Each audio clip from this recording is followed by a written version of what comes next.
Hey, this is Dave Ing. I'm here in the junkyard with a 2007 Volvo S40. I also have a 2008. I just wanted to make a note. I have the 5-pin connector here on this latch. And let's go over to the 2008 here with me in the junkyard.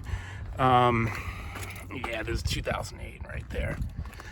And this is the first time I'm seeing that they didn't just use these 5-pin connectors. You can see that there's a close-up of the 5 pins. When you go to the electrical connector,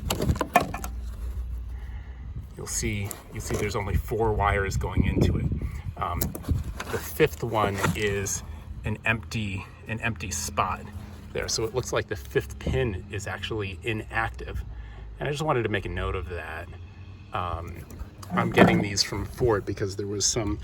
You'll see on here that this is Ford Motor Company made this latch.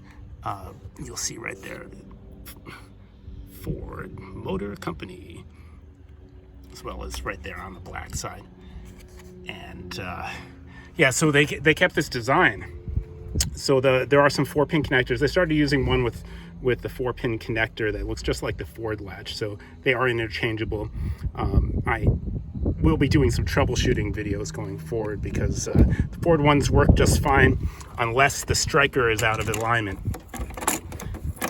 You have to take this plastic off and move the striker up just to nudge if the Ford one isn't, or if any of them are not latching on properly. So I just want to make this. So I'm back in the office with the Volvo branded version of the latch. So you see that Volvo is written on there as well as the part number.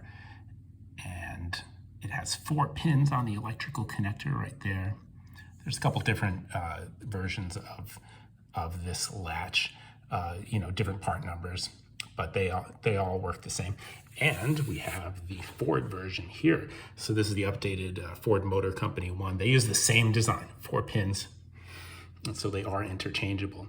So I think the main thing is to just watch the striker when you install it, and so that the latch installs well and can lock on. So hope that helps. Have a good day.